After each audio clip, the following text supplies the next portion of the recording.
So this is the chapter on radiation safety guidelines, and this will be the first lecture for this chapter. So first of all, radiation safety guidelines set up করার জন্য অনেকগুলো organization বা commission আছে throughout the world. So let's have a brief look into what these entities are. So first one is International Commission on Radiation Protection, ICRP. So throughout this whole book we see this name a lot of times, so there you go, that's the one. And then we have IAEA that we already know very well, so it's International Atomic Energy Agency. And then there is ILO, which is International Labour Organization. Then ICRUM is International Commission on Radiological Units and Measurement. And then we have Nuclear Energy Agency, International Organization for Standards, and national agencies that are specific to individual nations. So এখন যদি আমরা একটু ডিটেইলসে দেখি প্রত্যেকটা entity কি কাজে রপ্ত আছে, সেটা হচ্ছে আইসিআরপিটা দেখি ফার্স্টে। সো আইসিআরপি হইতেছে গাইডলাইন প্রোভাইড করে, guideline for all matters of radiation safety. So it is the leading agency that provide the fundamental guidelines, and on the basis of those things the other agencies follow those standards and regulations. So other operating philosophy jeta, they have this policy that they will deal with the basic principles of radiation protection and will leave it to various national protection committees the responsibility to go through those conformities they have set so far. That is, ওরা হচ্ছে basic প্রিন্সিপালটা outline করে দিবে radiation প্রোটেকশনের, যে the path you have to follow, but ওটা হচ্ছে implement করবে হচ্ছে ন্যাশনাল এন্টিটিগুলো। ঠিক আছে, আচ্ছা। সো ন্যাশনাল এন্টিটিগুলো বেসিক্যালি ওদের নিড অনুযায়ী হচ্ছে বেস্ট কীভাবে স্যুট করে এই গাইডলাইনগুলা, সেটা সেই অনুযায়ী মডিফাই করে দেন হচ্ছে ওদের দেশে অ্যাপ্লাই করবে। So that was ICRP. And then IAEA. So IAEA এর মেজর অবজেক্টিভ যেটা সব জায়গায় দেখবা সেম, সেটা হচ্ছে ওরা হতেছে peaceful use of nuclear energy promote করে। সো নিউক্লিয়ার ইন্ডাস্ট্রির হচ্ছে যত ধরনের পিসফুল ইউজ আছে সব কিছু ওরা প্রমোট করে। ঠিক আছে, আচ্ছা। সো ওরাও হইতেছে বেসিক সেফটি স্ট্যান্ডার্ড রেকমেন্ড করে, যেগুলো হইতেছে আইসিআরপি হইতেছে এস্টাবলিশ করে গেছে, because like we said at the beginning, ICRP is the leading organization when it comes to radiation protection. আচ্ছা, so এখানে there is this quote from IAEA, you can read it. I'm not gonna spend time reading this thing. And then there is International Labour Organization. So এটা হচ্ছে labour যারা আছে বা nuclear ইন্ডাস্ট্রিতে যারা কর্মরত আছে তাদের নিয়ে কনসার্ন আইএলও। ঠিক আছে, সো এদের কাজ হচ্ছে specification of international labour standards.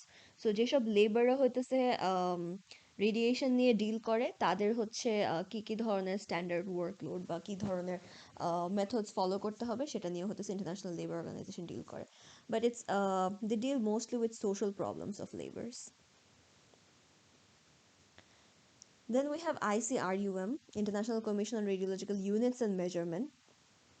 So as you can see from the name, they are about units and measurements. So ওরা হতেছে ইউনিট স্ট্যান্ডার্ডাইজ করে, and then হতেছে প্রসিডিওর কি কি থাকতে পারে মেজারমেন্ট করার জন্য রেডিয়েশন, সেগুলো হতেছে ওরা সেট করে। ঠিক আছে, সো এখানে যেটা বলা আছে প্রিন্সিপাল অবজেক্টিভটা বলা আছে। সো দেয়ার প্রিন্সিপাল অবজেক্টিভ হতেছে অ্যাকসেপ্টেবল রেকমেন্ডেশন ডেভেলপ করা। For what? For quantities and units of radiation and radioactivity. আরেকটা হতেছে প্রসিডিওর্স, যেটা দিয়ে হতেছে তুমি হতেছে রেডিও অ্যাক্টিভিটি আর রেডিয়েশন মেজার করবা। So they are concern with units and measurements like in the name. And then হতেছে there are different types of physical data that is needed in the application of these procedures. So এই physical data provide করাও হতেছে ওদের কাজ। আচ্ছা, and then হচ্ছে nuclear energy agency, NEA. So ওদের কাজ কি? To promote the development of scientific, engineering and legal principles for safe and beneficial use of nuclear energy. So it's much like IAEA. Our last second last যেটা সেটা হচ্ছে International Organization for Standardization. So এটা হতেছে একটা নন governmental organisation. So এটা হতেছে basically global ইন্ডাস্ট্রিগুলার একটা, মানে গ্লোবাল ইন্ডাস্ট্রিগুলার ইউনিয়নাইজেশনের কারণে হচ্ছে এই অর্গানাইজেশনটা সেট করা হয়। This organisation is there to assure the standardization of procedures, that is it is quality assurance thing, right? যে ধরো একটা প্রসিডিওর দিয়ে হচ্ছে রেডিও আইজোটোপ বা রেডিও অ্যাক্টিভ যে কোনো কিছু প্রডিউস করা হচ্ছে, this the responsibility of this organisation is to ensure যে যারা যারা যেসব ফ্যাসিলিটি এই জিনিসটা প্রডিউস করতেছে সবাই যাতে একটা কোয়ালিটি মেনটেন করে বা একটা সেট অফ গাইডলাইন্স মেনটেন করে ওই প্রোডাক্টটা যাতে it has the minimal basis needed. আচ্ছা, সো এটা হতেছে এক্সপ্লিসিটলি রেডিয়েশন রিলেটেড না, কাজ কোয়ালিটি অ্যাসুরেন্স অনেক জিনিসের জন্যই মেনটেন করতে হয়। বাট দুইটা জিনিস হচ্ছে হেলথ ফিজিক্সদের কাছে রেলেভেন্ট। একটা হতেছে quality standard for manufactured items, আর একটা হতেছে to minimise the adverse environmental impact of an organisation activities and products. So first of all হতেছে তোমার অর্গানাইজেশনটা যে জিনিসটা প্রডিউস করতেছে ওটার কোয়ালিটি অ্যাসিওর করতেছে, রাইট? অ্যান্ড অলসো ওই অর্গানাইজেশনটা যেই প্রসিডিওর ফলো করে ওই জিনিসটা প্রডিউস করতেছে ওই প্রসিডিওরটা হতেছে এনভায়রনমেন্টকে হার্ম করতেছে কিনা বা ওই হার্মফুলনেসটা হচ্ছে মিনিমাল কিনা সেটা এনশিওর করাও হচ্ছে আইএসওর কাজ। আর লাস্ট যেটা সেটা ছিল হচ্ছে ন্যাশনাল এজেন্সি। সো এতক্ষণ আমরা যেটা দেখলাম ইন্টারন্যাশনাল অর্গানাইজেশন, ইন্টারন্যাশনাল অর্গানাইজেশনের কাজ হচ্ছে রেকমেন্ড করা a set of guidelines and rules. So ওরা হইতেছে রেকমেন্ড করবে, বাট লিগালি ওটা ইমপ্লিমেন্ট করবে কারা? লিগালি ইমপ্লিমেন্টেশনের জন্য আমাদের আছে হচ্ছে ন্যাশনাল এজেন্সিস, ঠিক আছে? So legal authority is exercised by regulatory agencies established by national states. So that's it. And then let's go into philosophy of radiation safety. So ফিলোসফির মধ্যে আমরা দুইটা জিনিস দেখবো, একটা হচ্ছে public health and radiation safety প্র্যাকটিসটা কীভাবে করা হয়, আর একটা হচ্ছে আমাদের ডোজ লিমিটেশন সিস্টেমটা কি, তুমি যে ডোজ লিমিট করে দিবা পাবলিকের জন্য সেটা কোন প্রসিডিওর ফলো করে। অ্যান্ড দেন এটাকে আবার দুই ভাগে ভাগ করা হয়েছে, একটা হচ্ছে dose limitation system for deterministic effects or non stochastic effect, যেটা আমরা প্রিভিয়াস লেকচারে দেখে আসছি, and also for stochastic effect. So system হচ্ছে দুইটার জন্য দুই রকম, সো এটা আমরা দেখবো। Okay, so public health and radiation safety প্র্যাকটিসের কথা বলতে গেলে ফার্স্টেই একটা জিনিস আছে, সেটা হচ্ছে তাহলে পাবলিক হেলথ আর প্রাইভেট হেলথের মধ্যে পার্থক্য কী? তো পাবলিক হেলথ আর প্রাইভেট হেলথের মধ্যে পার্থক্য যেটা, প্রাইভেট হেলথ হতেছে তোমার নিজস্ব হেলথ, মানে পেশেন্ট ইজ ইন্ডিভিজুয়াল, ঠিক আছে? আর পাবলিক হেলথে যেটা সেটা হতেছে পেশেন্ট হচ্ছে আমাদের হোল কমিউনিটি, সো হোল কমিউনিটির হেলথ নিয়ে তোমরা ডিল করতেছো। হ্যাঁ, অ্যান্ড দেন পার্টিকুলার পাবলিক হেলথে যেটা তোমার মধ্যে যে কোনো একটা ডিজিজ ইদার থাকবে অর থাকবে না, বাট বাট পাবলিক হেলথে সবগুলো ডিজিজ সবসময় প্রেজেন্ট থাকবে, right? So if you are dealing with a large number of people, তার মধ্যে কারো না কোনো রোগ অলওয়েজ প্রেজেন্ট থাকবে, রাইট? সো এটাই এখানে বলছে all disease are present at all times. আচ্ছা, দেন নেক্সট যেটা সেটা হচ্ছে হেলথ স্টেটাস ইভ্যালুয়েশন। সো এটা হচ্ছে হেলথ স্টেটাস আমরা কীভাবে দেখি, blood pressure, temperature, blood count etcetera, এগুলো নিয়ে হচ্ছে আমরা হেলথ স্টেটাসটা ইভ্যালুয়েট করি। On the other hand public হেলথের হেলথ স্টেটাস কীভাবে দেখা হয়, এটা হচ্ছে statistical and epidemiological data collect করে তারপর সেটা দেখা হয়, মানে সবার হেলথের স্ট্যাটিস্টিক্যাল ডেটা কালেক্ট করে দেন তুমি স্ট্যাটিস্টিক্সটা দেখবা যে কত পার্সেন্ট মানুষের ইন্ডিভিজুয়াল ক্যারেক্টারিস্টিক্স কতটুকু, ঠিক আছে? আচ্ছা, অ্যান্ড দেন প্রাইভেট হেলথের কজ যেগুলো হতে পারে, microbial cause, viral or bacterial হতে পারে, বায়োকেমিক্যাল, ট্রমা, সাইকোলজিক্যাল, এসব কজ হতে পারে। আর পাবলিক হেলথের কজ যেটা সেটা হতেছে ইকোলজিক্যাল কজ হবে, ঠিক আছে? সো ইকোলজিক্যাল সিজনাল এফেক্টস হতে পারে, দেন হতেছে সোশ্যাল ইলনেস থাকতে পারে। আর থেরাপি যেটা, প্রাইভেট হেলথের থেরাপি হতেছে ফিজিক্যাল, কেমিক্যাল, সাইকোলজিক্যাল থেরাপি, ঠিক আছে?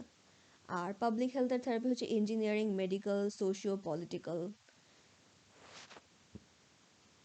So you need to have medical entities and then socio-political set of rules for suppose their health benefits and everything, and also like engineering that determines how the whole public is going to be treated for each of the diseases. আর last যেটা সেটা হতেছে individual pace, মানে যার অসুখ সে pay করবে, আর public হেলথের ক্ষেত্রে হতেছে সোসাইটি আর কমিউনিটি পে করবে আর গভর্নমেন্ট পে করবে, লাইক হেলথ বেনিফিটস যদি থেকে থাকে ওই সোসাইটিতে। আচ্ছা, দেন আরেকটা জিনিস আমরা যেটা দেখবো সেটা হচ্ছে collective dose. So public health যখন আমরা দেখি তখন ওখানে একটা এই জিনিসটা হতেছে, এই মেজারমেন্টটা important, we need to know what collective dose is. So collective dose হতেছে it is a measure of total amount of DNA damage in a population. তার মানে একজন মানুষের মধ্যে রেডিয়েশনের কারণে কতটুকু ডিএনএ ড্যামেজ হইতেছে সেটা দেখবে না, এটা হচ্ছে টোটাল পপুলেশনের মধ্যে টোটাল কতটুকু ডিএনএ ড্যামেজ হয়েছে রেডিয়েশন এফেক্টের ফলে, সেটা হতেছে মেজার করবে। ঠিক আছে, সো এটা হচ্ছে বেসিক্যালি ডোজ ইকুইভ্যালেন্ট যেই জিনিসটা আছে প্রত্যেক ইন্ডিভিজুয়ালের জন্য, ওইটা হচ্ছে সামেশন বের করলে আমরা collective ডোজটা pi.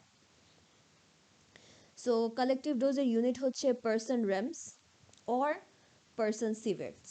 So depending on whether you're using dose equivalent or equivalent dose, it will vary. So the formula is given here. This is S stands for collective dose. It is just the summation of dose equivalence.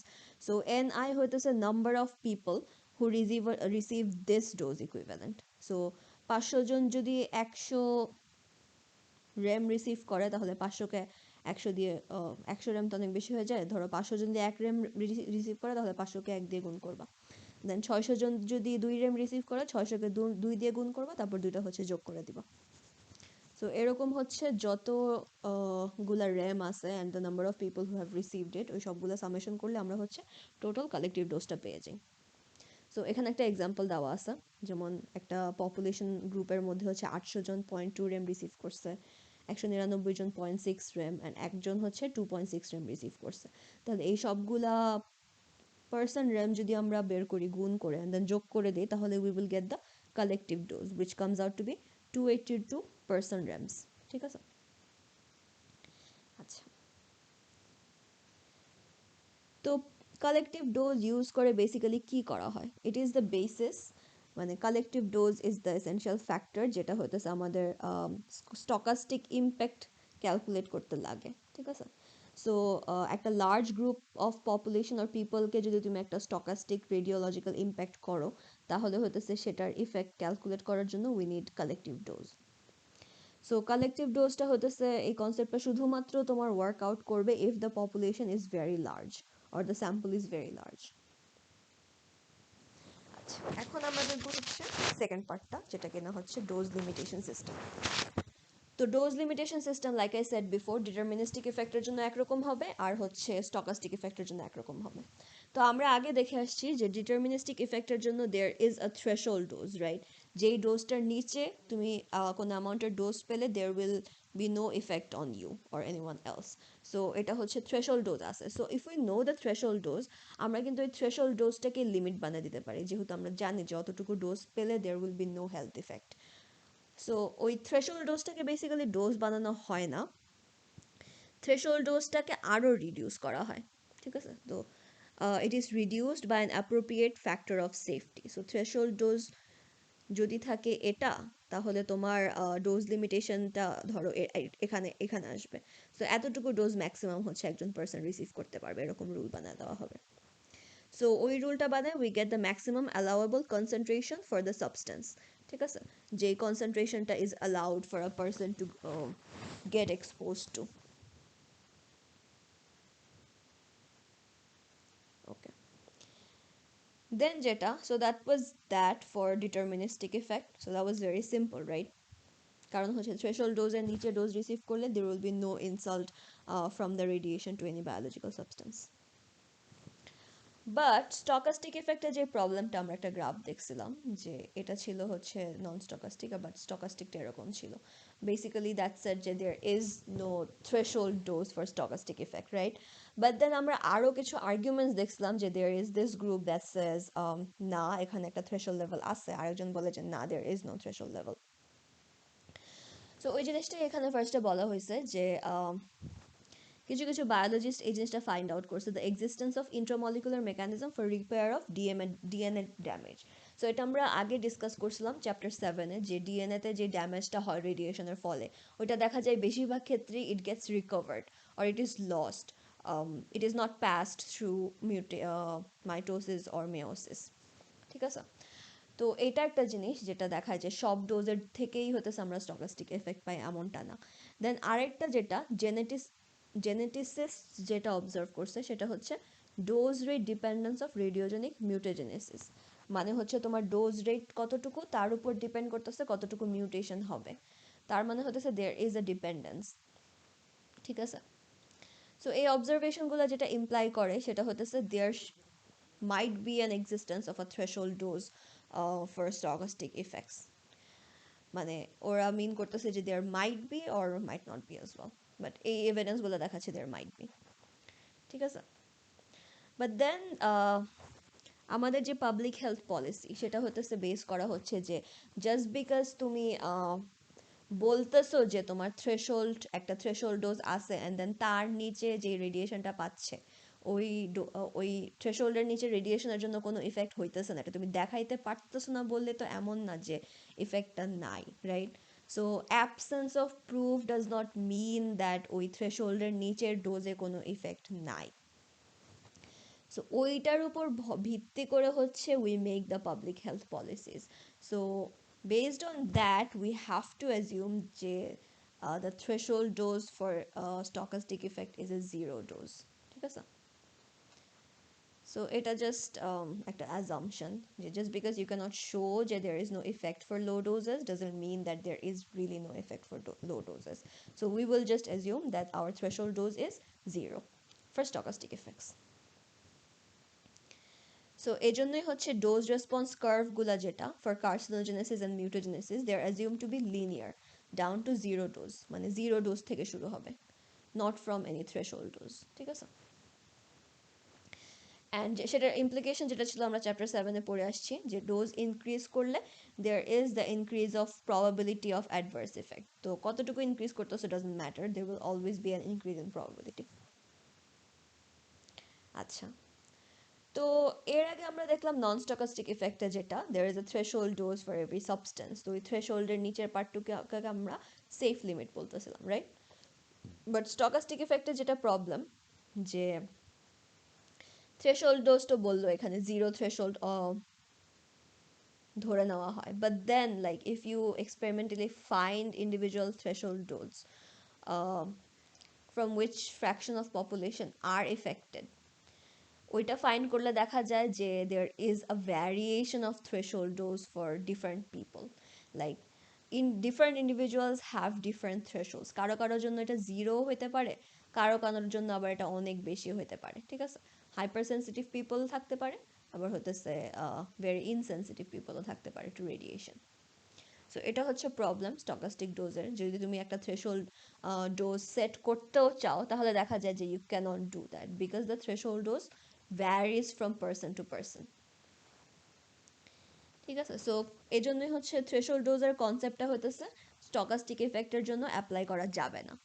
এক্ষেত্রে হচ্ছে we have to make a value judgment. তো value জাজমেন্টটা কি, সেটা হচ্ছে someone has to decide যে কত percent population হইতেছে সেফ থাকলে we will call that a threshold. So এই জায়গায় হইতেছে বেশিরভাগ মানুষেরই threshold dose, right? But then এই দিকেও কিন্তু খুব ভালো সংখ্যক একটা মানুষের threshold dose, right? And then যত পিছনের দিকে যেতে থাকবা তত হইতেছে ফ্র্যাকশন অফ পপুলেশন যাদের থ্রেশহোল্ড ডোজ এটা সেটা কমতে থাকবে। তো তুমি ধরো এটাকে যদি সেট করো, এটাকে যদি তুমি তোমার ডোজ লিমিট হিসেবে সেট করো তাহলে দেখা যাবে ওই ডোজের কারণে হইতেছে এই ফ্র্যাকশন অফ পপুলেশনটা হয়তো এফেক্টেড হবে। ঠিক আছে, সো কতজনকে তুমি রিস্কে ফেলবা সেটা হইতেছে that will depend on your policy making, যে তুমি কতজন মানুষকে পাত্তা না দিতে চাচ্ছ। সো এখানে ওইটাই ডিসকাস করা হয়েছে যে someone has to decide what an acceptable fraction of population may be adversely affected, for which the maximum allowable dose is being set. So you have to set a maximum allowable dose, and ওই maximum allowable dose এর কারণে কত fraction of population affected হবে and কতটুকু acceptable তোমার কাছে ওইটাও তোমার ডিসাইড করতে হবে। আর এইটা ডিসিশন নেওয়ার সময় হইতেছে basically if you have a দাঁড়িপাল্লা দেন একদিকে থাকবে হইতেছে তোমার অ্যাডভার্স ইফেক্ট, আর আরেক দিকে থাকবে হচ্ছে অতটুকু রেডিয়েশন এক্সপোজ করার ফলে যে বেনিফিটটা তুমি পাইতেছো। ঠিক আছে, সো পুরা পাবলিককে তুমি অতটুকু রেডিয়েশন এক্সপোজ করার ফলে যে সোশ্যাল বেনিফিটটা পাইতেছো ওইটা ওয়েই করবা, আর অ্যাডভার্স ইফেক্ট যেটা পাইতেছো ওইটা ওয়ে করবা। So it's really a balancing game, right? Then যেটা বলছে ম্যাড, যেটা এর আগে দেখছিলাম হতেছে maximum allowable substance, right? MAC, sorry, maximum allowable concentration ছিল হচ্ছে ডিটারমিনিস্টিক ইফেক্টের জন্য, আর স্টকাস্টিক ইফেক্টের জন্য MAD, which is maximum allowable dose. So এটা এটা হচ্ছে অনেক কনজারভেটিভলি সেট করা হয়, ঠিক আছে? যে it is set so conservatively যে এটা খুব পিছনের দিকে সেট করা হয় যে very large number of population has to be exposed before you can find the hyper sensitive person. So অনেক বিশাল এক জনগোষ্ঠীকে তোমার ফার্স্টে এক্সপোজ করতে হবে রেডিয়েশনে, then you will be able to find the hyper sensitive person. So অনেক লার্জ একটা পপুলেশনকে রেডিয়েশনে এক্সপোজ করার probability is very low. So the fact যে there will be a hyper sensitive person, the probability যে একটা hyper sensitive person will be expose to that radiation is very very low, ঠিক আছে? আচ্ছা, সো বেসিক্যালি আমাদের dose limitation recommend করার সময় আইসিআরপি হচ্ছে কিছু কিছু প্রিন্সিপাল, কিছু কিছু না, তিনটা মেজর প্রিন্সিপাল সেট করে দিছে।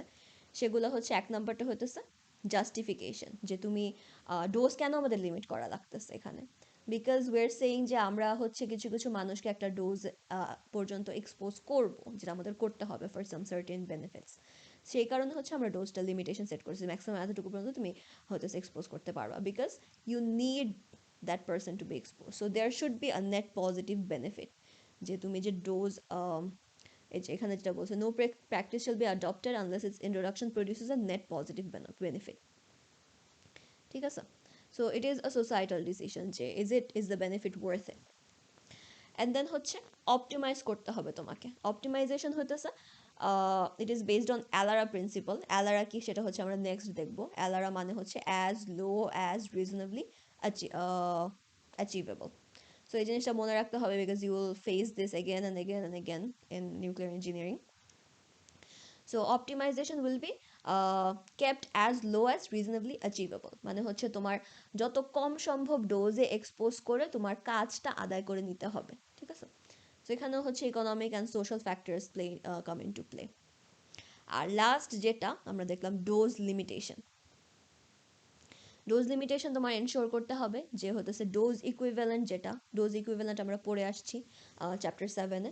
সো ডোজ ইকুইভ্যালেন্টটা হতেছে লিমিট যেটা রেকমেন্ড করে দেওয়া হয়েছে by ICRP and by your national agency, ওই ডোজ ইকুইভ্যালেন্টটা কোনোভাবেই এক্সিড করা যাবে না, ঠিক আছে? ওইটার নিচে থাকতে হবে। আচ্ছা, সো এখন আমরা যেটা বলতেছিলাম যে উই উইল লুক ইনটু অ্যালারা। তো অ্যালারা উপর বেস করে কোন প্রিন্সিপালটা এস্টাবলিশ করা হয়েছিল? Optimisation, right? So optimisation is based on the ALARA philosophy. So ALARA জিনিসটা কি? Like I said before, it is as low as reasonably achievable, ঠিক আছে? সো এটা হচ্ছে একটা রেডিয়েশন সেফটি প্রিন্সিপাল, যেটা হচ্ছে এনশিওর করে যে there is a minimal radiation dose the people are being exposed to, and release of radioactive material is also minimal, ঠিক আছে? আচ্ছা, so it's not just a safety principle, it is actually a requirement. ALARA has to be maintained according to radiation safety programs. আচ্ছা, so অ্যালারা যেই জিনিসগুলোর উপর base করে বানানো হয়েছে, লিনিয়ার হাইপোথিসিস যেটা বলা হয়েছে, একটু আগে আমরা আগেও ডিসকাস করে আসছি যে রেডিয়েশন ডোজ আর বায়োলজিক্যাল ইফেক্ট যেটা, তারা হচ্ছে লিনিয়ার হাইপোথিসিস মেনটেন করে। So it's a conservative assumption, because we said যে আমাদের হতেছে থ্রেশহোল্ড ডোজ নাই, রাইট? সো যেটা ইমপ্লাই করে জিনিসটা, সেটা হচ্ছে every radiation dose of any magnitude, যে কোনো ম্যাগনিটিউডের radiation dose can produce some sort of detrimental effect, যেহেতু থ্রেশহোল্ড নাই বলতেছি আমরা। সো একটু যদি তুমি রেডিয়েশন ডোজ ইনক্রিজ করো, তাহলে হতেছে তোমার ক্যান্সার আর মিউটেশনের ঝুঁকি বেড়ে যাবে। সো এই কারণে হচ্ছে রেডিয়েশন সেফটি প্রোগ্রাম যেটা করে, সেটা হতেছে ওদের প্রোগ্রামে যেসব ওয়ার্কাররা কাজ করে, তারা যাতে হচ্ছে সব থেকে পসিবল কম ডোজ যে এক্সপোজড হয় সেটা এনশিওর করবে। আচ্ছা, এখন হচ্ছে এলআরআ তুমি কিভাবে ইমপ্লিমেন্ট করবা as low as reasonably achievable. তো তোমার অর্গানাইজেশন যেটা, সেখানে যারা যারা কাজ করে এবং যারা যারা রুলস এন্ড রেগুলেশনস এস্টাবলিশ করে, সবার there has to be commitment to safety from every individual person in that organization. So you need to provide a very good safety culture. তোমার সেফটি কালচার প্রমোট করতে হবে। You have to practice safety always, always, ঠিক আছে? আচ্ছা, so কে কে practice করবে? It includes the management itself, যারা managerial রোলে আছে তাদের প্র্যাকটিস করতে হবে। অ্যান্ড দেন অলসো আরও যারা থাকবে, যেমন রেডিয়েশন সেফটি স্টাফ যারা থাকবে, রেডিয়েশন সেফটি কমিটিতে যারা থাকবে, অ্যান্ড অলসো রেডিয়েশন ওয়ার্কার যারা যারা থাকবে, সবার হতেছে এই জিনিসটা প্র্যাকটিস করতে হবে। আচ্ছা, টিপিক্যালি তোমার রেডিয়েশন সেফটি ম্যানুয়ালস দিয়ে দেওয়া থাকবে। ম্যানুয়ালসের মধ্যে হচ্ছে তোমার গাইডলাইন্স থাকবে যে how to do procedures and go around to avoid extra radiation and keep it as low as reasonably achievable, ঠিক আছে?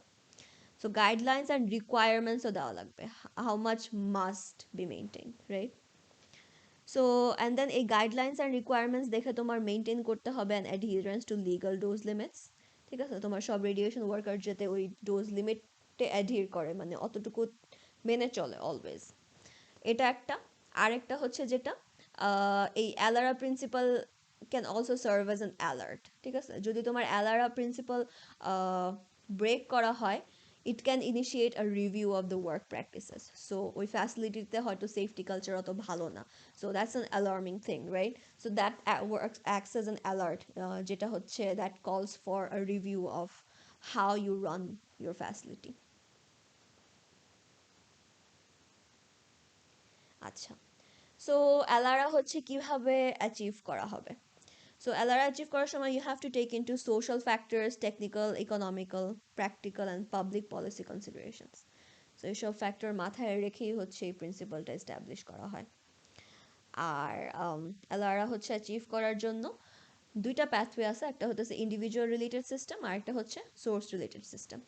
তো ইন্ডিভিজুয়াল রিলেটেড সিস্টেম থেকে একটা ইন্ডিভিজুয়ালের জন্য হচ্ছে ডোজটা তুমি লিমিট করে দেবা, আর সোর্স রিলেটেড সিস্টেম কি তোমার ফ্যাসিলিটিতে কতটুকু সোর্স রাখতে পারবে একটা জায়গায়, সেটা তুমি লিমিট করে দিবা, ঠিক আছে?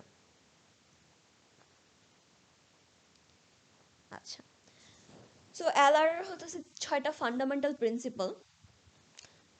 তো ফার্স্ট প্রিন্সিপালটা হতেছে eliminate or reduce the source of radiation. Radiation সোর্সটা ইদার বাদ দিয়ে দাও অর হতেছে কমায় আনো। দেন সোর্সটা হতেছে কন্টেইন করা, একটা কন্টেইনমেন্টের ভিতরে রাখো, কোনো ওপেন জায়গায় রাখা যাবে না।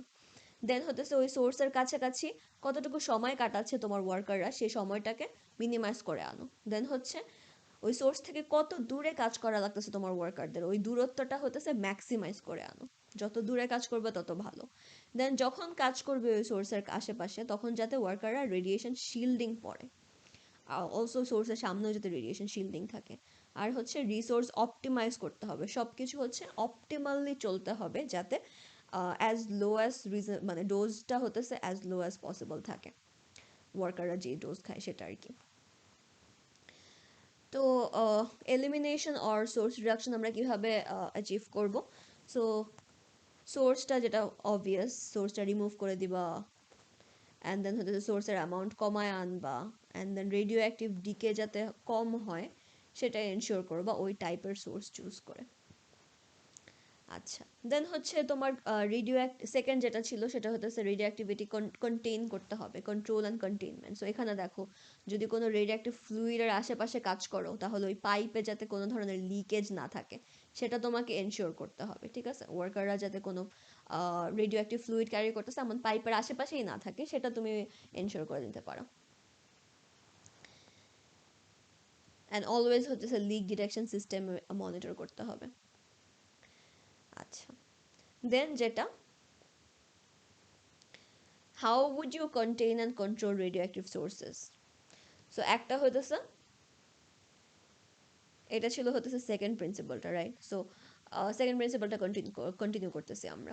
ফার্স্ট এটা হতেছে কন্টেইনমেন্ট, লিক টাইট এনক্লোজারের ভিতর থাকতে হবে, কোনো লিকেজ যাতে না হতে পারে। দেন হতেছে ভেন্টিলেশন, সো কোনো একটা ক্লোজড স্পেসে যাতে ক্লোজ না থাকে, ওটাতে যাতে এয়ার ভেন্টিলেট করে, অলওয়েজ সার্কুলেট করে, যাতে হচ্ছে তুমি ওই এয়ারটাকে ফিল্টার করতে পারো, ঠিক আছে? ফিল্টার করে হতেছে রেডিয়েশনটা ওখান থেকে রিমুভ করে নিতে পারো, ঠিক আছে? So containment, ventilation and filtration, তিনটা way to control and contain radioactive sources. আচ্ছা, দেন হচ্ছে প্রোটেক্টিভ ডিজাইন যেগুলা থাকতে পারে এসব মেনটেন করার জন্য, একটা হচ্ছে ভেন্টিলেশন ফিউম হুডস, সেটা যেটা কিনা ভেন্টিলেশন ইনশিওর করবে।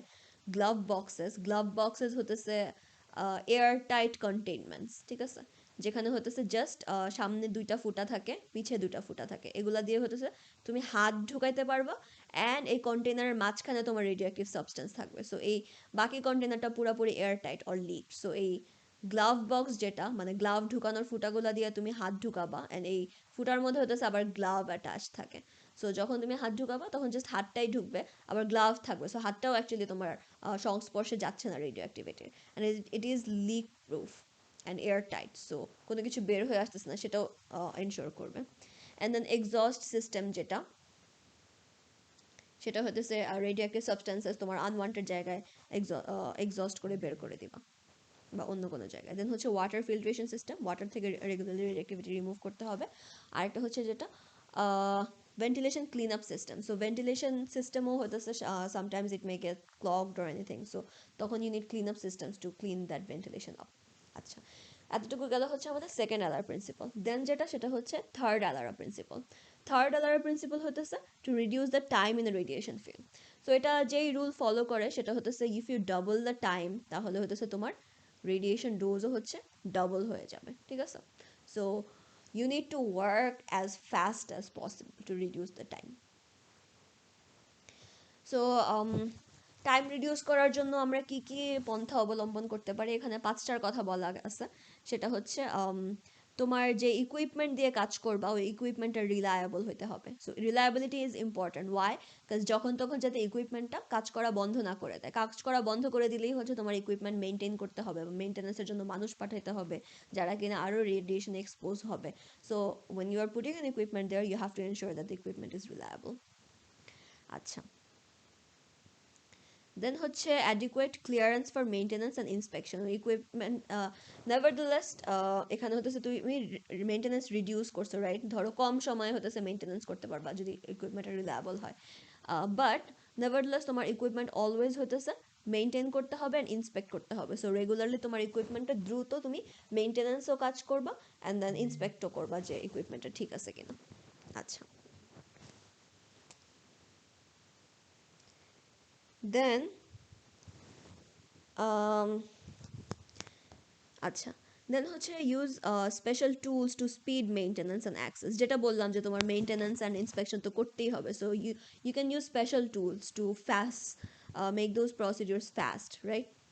তো এটা হচ্ছে 3 নম্বর। দেন হতেছে সো যদি তোমার রিপেয়ার বা ক্যালিব্রেশন করতেই হয় কোনো ইকুইপমেন্টের, ওই ইকুইপমেন্টটাকে হতেছে রেডিওলজিক্যাল এরিয়া থেকে সরায় অন্য একটা জায়গায় নিয়ে দেন রিপেয়ার অথবা ক্যালিব্রেশন করো, ওই জায়গায় বসে থেকে না করো, ঠিক আছে। আর একটা হচ্ছে permanent lighting and platform install করতে হবে। সো ওখানে যাতে সবসময় লাইট থাকে, আবার লাইট যেন ক্যারি না করতে হয়, because that will just increase the time you're spending there, because you're bringing more devices and it takes more time to move around. আচ্ছা, 4 নম্বর যেটা সেটা হতেছে to maximize distance from the source. This is very important, টাইমের থেকেও এটা বেশি important, কারণ হতেছে there is a inverse square law between dose and the distance. So তুমি যদি ডিস্টেন্স এখান থেকে এখানে দেখো ডিস্টেন্স কতটুকু বাড়ছে, এখান থেকে এখানে হচ্ছে 1/4 থেকে 1 হয়েছে, সরি ডিস্টেন্স হচ্ছে হাফ করছে, আর ডিস্টেন্স হতেছে ইয়া ডিস্টেন্স যদি হাফ করে তাহলে তোমার রেডিয়েশন ডোজ ইনক্রিজ করতেছে 4 গুণ। তার মানে তুমি যদি কাছাকাছি চলে যাও তাহলে তোমার 2 গুণ ইনক্রিজ করতেছে না, 4 গুণ ইনক্রিজ করতেছে। So that's a lot, right? So and then এটা দেখো 3 গুণ কাছে যদি যায় তাহলে হতেছে রেডিয়েশন ডোজ ইনক্রিজ করবে 9 গুণ। সো ডিস্টেন্স ম্যাক্সিমাইজ করা is very important, you need to be as far as possible. So distance কীভাবে ম্যাক্সিমাইজ করবো, এখানে কিছু কিছু ওয়ে বলা আছে। একটা হচ্ছে রিমোট অপারেশন, মানে তোমার যেই জায়গায় রেডিয়েশন সোর্স নিয়ে তোমার কাজ করা লাগবে ওই জায়গায় ইন পার্সন কাজ না করে just try to make it remote, যাতে অনলাইনে তুমি কাজটা করে ফেলতে পারো, like our classes. And then কি locating instruments and readouts in low dose areas. So তোমার যেখানে যেখানে মেনটেন করা লাগবে বা ইনস্ট্রুমেন্ট রিড করা লাগবে বা ইনস্ট্রুমেন্ট ইন্সপেক্ট করা লাগবে, ওই জায়গাগুলো হতেছে লো ডোজ এরিয়াতে রাখার চেষ্টা করো। হাই ডোজ এরিয়াতে ওই যে ওইগুলা ডিজাইন মানে ওইটার প্লেস ডিজাইন যাতে না করা হয়, ঠিক আছে। দেন যেটা আগেও বলা হয়েছে যে রিমুভ কম্পোনেন্টস, যেসব কম্পোনেন্টসের হতেছে মেইনটেনেন্স করার দরকার, ওইসব কম্পোনেন্ট হতেছে ওই হাই ডোজ এরিয়া থেকে রিমুভ করে লো ডোজ এরিয়ায় নিয়ে তারপরে হচ্ছে মেইনটেনেন্স বা রিপেয়ার করার পারমিশন দিতে হবে বা চান্স থাকা লাগবে, ঠিক আছে। সেট আপটা ওরকম হতে হবে।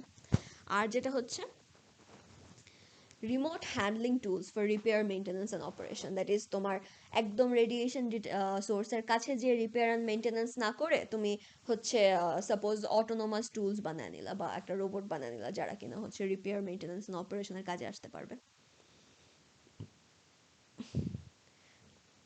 আর দুইটা যেটা হচ্ছে you can use cameras and microphones, so instead of going to the place you can just see the place through a camera যে ওখানে কি হচ্ছে, and you can have microphones to hear if something weird is going on or not, so you don't really need to go there for surveillance or inspection, right?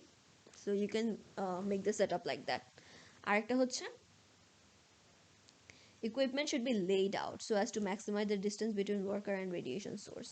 So equipmentটাকেই তোমার এমন বানাইতে হবে যেটা radiation সোর্সটা যেটা অনেক ভিতরে থাকে, যেটা তোমার ওয়ার্কারটা ওটা থেকে যত পসিবল দূরে থাকতে পারে। আর ফিফথ যে আলারা প্রিন্সিপালটা সেটা হচ্ছে to use shielding between worker and the source. So we have talked a lot about shielding. So আমাদের শিল্ডিং ইউজ করতে হবে যেটা কিনা হচ্ছে আমাদের ডোজ রেট বা ডোজ হচ্ছে কমায় দিবে। সো এখানে অনেক ধরনের শিল্ডিং দেখানো হয়েছে।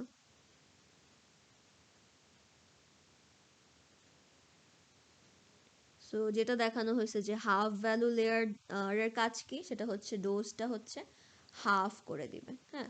সো ইনিশিয়াল ডোজ এখানে 1 rem, if you put a half value layer shield তাহলে ওই শিল্ডটা হচ্ছে 1 রেম পার আওয়ারকে 500 মিলি রেম পার আওয়ার মানে অর্ধেক করে দিছে। দেন 2 ভ্যালু লেয়ার শিল্ড যদি ইউজ করো তাহলে এই 1 রেমকে হচ্ছে 4/1 করে দিবে, রাইট, 250 করে দিছে। 4 ভ্যালু লেয়ার যদি ইউজ করো তাহলে 8/1 করে দিবে, আর 3 ভ্যালু লেয়ার ইউজ করলে হচ্ছে 6/1 করে দিবে।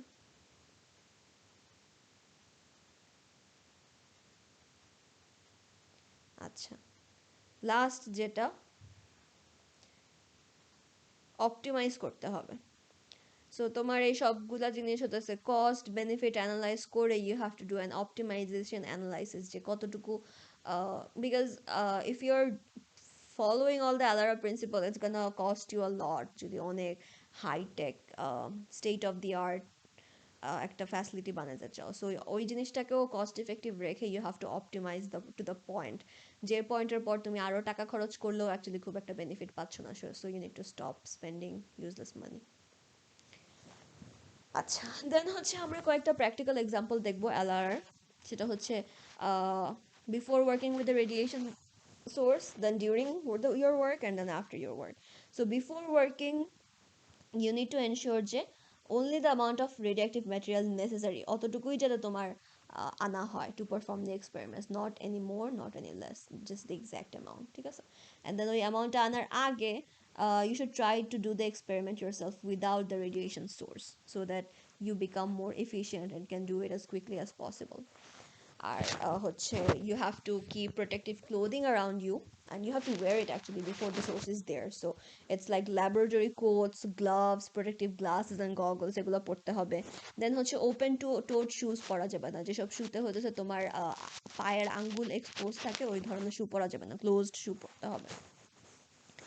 আচ্ছা, আর হতেছে তোমার you have to designate radioactive material in a certain bench, যে আচ্ছা এই বেঞ্চটা হচ্ছে আমার রেডিওঅ্যাক্টিভ ম্যাটেরিয়ালের জন্য, আর ওই বেঞ্চটা হতেছে একটা অ্যাবজর্বেন্ট লাইনার দিয়ে কভার থাকতে হবে, যেটা কিনা হতেছে রেডিওঅ্যাক্টিভ ম্যাটেরিয়াল পড়ে গেলে ওই লাইনারের মাঝে যাতে অ্যাটাচ থাকে, হ্যাঁ। আর ওয়ার্ক করার সময় কি কি জিনিস মাথায় রাখতে হবে, যদি তোমার রেডিওঅ্যাক্টিভ ম্যাটেরিয়াল লিকুইড হয় তাহলে you have to be sure যে কোনো স্প্ল্যাশ বা স্প্ল্যাটার বা স্পিল যাতে না হয়, ঠিক আছে। দেন হচ্ছে যদি তোমার কোনো সলিউশন নিয়ে কাজ করো তাহলে ওই সলিউশনটা হচ্ছে প্রাইমারি প্যাকিংয়ে প্যাক করার পরেও make sure it's inside another secondary packing, ঠিক আছে? দেন হচ্ছে লুজ অ্যান্ড রিমুভেবল যদি কোনো কন্টামিনেশন থাকে, ছিটা ফাটা পড়ে যায়, তাহলে ওগুলো ক্লিন করতে হবে। দেন তোমার টাইম মিনিমাইজ করতে হবে, distance as much as possible রাখতে হবে, শিল্ডিং ইউজ করতে হবে। আর হচ্ছে ওই ম্যাটেরিয়াল অ্যান্ড ইকুইপমেন্টের জায়গা থেকে রিমুভ করার আগে ওই জায়গাটা ভালো মতো সার্ভে করে নাও, যে চোখ বুলা নাও এখানে কোনো লুজ কন্টামিনেশন আছে কিনা, that you still need to remove. আচ্ছা, এটা ছিল হচ্ছে ওয়াইল ওয়ার্কিং। দেন লাস্ট যেটা, সেটা হচ্ছে আফটার ওয়ার্কিং তোমার কি করতে হবে। সো ওখানে ওই যে লুজ কন্টামিনেশনগুলো হতেছে তোমার প্রপারলি ডিসপোজ করতে হবে, মিনিমাইজ করতে হবে। রেডিঅ্যাক্টিভ ম্যাটেরিয়ালটা ভালো মতো স্টোর করতে হবে প্রাইমারি সেকেন্ডারি কন্টেনমেন্টের ভিতরে। আর হচ্ছে সাফিসিয়েন্ট শিল্ডিংয়ের ভিতরে, and as far as possible from the working area. তো এটাই আর কি, কন্টেইন করতে হবে secure all your radioactive materials. Then হচ্ছে পোস্ট একটা সার্ভে ক্যারি আউট করবা, দ্যাট ইজ অ্যাগেন চোখ বুলাবা to see if there is any loose contamination around you. আর হচ্ছে last but not the least, সব শেষে after you have ensured all this three, you wash your hands properly. Okay, so that's it for this lecture. Thanks.